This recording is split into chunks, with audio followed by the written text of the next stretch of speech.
Morning student, class 8 subject science, lesson number 5 part 2। कल अपनों ने कोयले गैस तक पढ़ा था। आज अपने पेट्रोलियम के बारे में पढ़ेंगे। पेट्रोलियम के कुछ संसाधन जैसे कि वाहनों में यूज होने वाला डीजल और पेट्रोल है।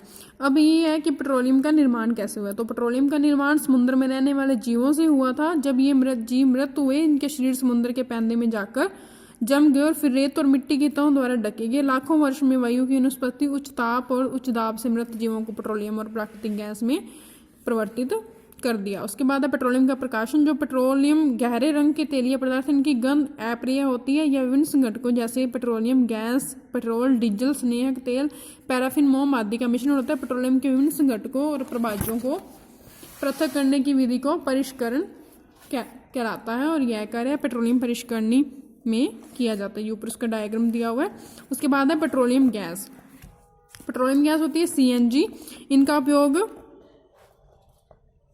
वाहनों में किया जाता है और इसका उपयोग वाहनों में इसलिए किया जाता है क्योंकि ईंधन के रूप में अच्छी गैस होती है और ये कम प्रदूषणकारी भी होती है। सीएनजी का अधिक लाभ ये है कि इससे घरों और कारखानों में सीधा जलाया जा सकता है। इसकी पूर्ति पाइपों के माध्यम से की जाती है। यहाँ पे कुछ पेट्रोलियम के संघटक दिए हुए हैं और उनके उपयोग बताए हुए हैं कि किस पेट्रोलियम के संघटक का उपयोग कहाँ पे किया जाता है।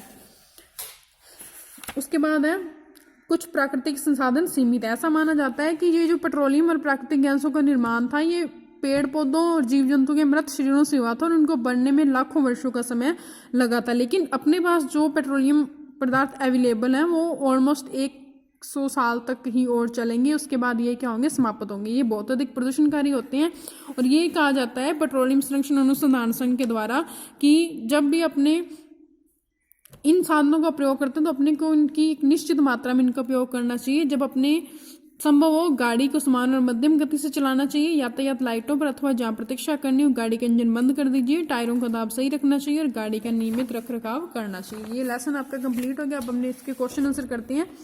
सीएनजी और एलपीजी के ईंधन के रूप में प्रयोग करने के क्या लाभ है। तो सीएनजी और एलपीजी का ईंधन के रूप में प्रयोग करने का सबसे बड़ा लाभ ये है कि ये कम प्रदूषणकारी होती है और यह एक स्वच्छ ईंधन है। इसका एक और लाभ ये भी है कि घरों और कारखानों में सीधा जलाया जाता है, जहां तक इसकी पूर्ति पाइपों के माध्यम से की जा सकती है। दूसरा, पेट्रोलियम का कौन सा उत्पाद है जो सड़क निर्माण हेतु उपयोग में लाया जाता है। यह बिटुमेन। इसका आपको ये इस सारणी में भी देखिए, ये दिया हुआ है नीचे बिटुमेन। इसका उपयोग पेंट और सड़क निर्माण में किया जाता है। वर्णन कीजिए मृत वनस्पति से कोयला किस प्रकार बनता है, यह प्रक्रम क्या कहलाता है। तो इसका आंसर आपको पेज नंबर 57 पे मिलेगा। लगभग 300 मिलियन वर्षों से पूर्व पृथ्वी और के निचले क्षेत्रीय जलों में घने वन थे। जब ये प्राकृतिक प्रक्रमों के कारण वन मृदा के नीचे दब गए, उनके ऊपर अधिक मृदा जम जाने के कारण ये संपीड़ित हो गए। जैसे जैसे गहरे होते गए उनका ताप भी बढ़ता गया। उच्च दाब और उच्च ताप पर पृथ्वी के भीतर मृत पेड़ पौधे धीरे धीरे कोयले में परिवर्तित हो गए। कोयले के मुख्य रूप में कार्बन होता है। मृत वनस्पति के धीमे प्रक्रम द्वारा कोयले के परिवर्तन को कार्बनीकरण कहते हैं। 3 नंबर क्वेश्चन था। अब ये है रेगिस्तानों की पूर्ति। कोयला तथा प्राकृतिक गैस जीवाश्म ईंधन है। पेट्रोलियम के विभिन्न संघटकों को पृथक करने का प्रक्रम परिष्करण कहलाता है। वाहनों के लिए सबसे कम प्रदूषक ईंधन सीएनजी है। सत्य और असत्य वाले क्वेश्चन। जीवाश्म ईंधन प्रयोगशाला में बनाया जाता है तो असत्य है क्योंकि ये हमें पृथ्वी के नीचे से प्राप्त होते हैं। पेट्रोल की अपेक्षा सीएनजी अधिक प्रदूषक ईंधन है तो असत्य है, ये कम प्रदूषण होता है। को कार्बन का लगभग शुद्ध रूप है तो सत्य है। ये कोलता विभिन्न पदार्थों का मिश्रण है, हाँ जी, क्योंकि ये 200 पदार्थों के मिश्रण से बना होता है तो ये सत्य है। मिट्टी का तेल जीवाश्म ईंधन नहीं, असत्य है। मिट्टी का तेल भी जीवाश्म ईंधन ही है। समझाइए जीवाश्म ईंधन समाप्त होने वाले प्राकृतिक संसाधन क्यों हैं।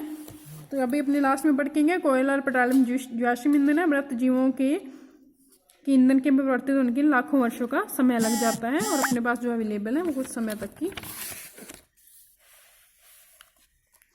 कोक के अभिलक्षणों और उपयोगों का वर्णन कीजिए। इसका आंसर आपको 58 नंबर पेज पर ये कोक के बारे में दिया हुआ है, यहाँ से मिल जाएगा, ये आप टिक कर लीजिए। और 8 नंबर क्वेश्चन है पेट्रोलियम निर्माण के प्रक्रम को समझाइए। तो पेट्रोलियम निर्माण का प्रकरण ये आपको 59 नंबर पेज पर पेट्रोलियम का निर्माण समुद्र में रहने वाले जीवों से हुआ था। जब ये जीव मृत तो इनका शरीर समुद्र के में जाकर जम गया, फिर रेत और मिट्टी के तहों द्वारा ढक गया। लाखों वर्ष में वही के अनुसार उच्च दाब है, उच्च दाब के मृत जीवों से पेट्रोलियम का प्राकृतिक गैस में परिवर्तित कर दिया गया। यह आपका लेसन नंबर 5 कंप्लीट हो चुका है।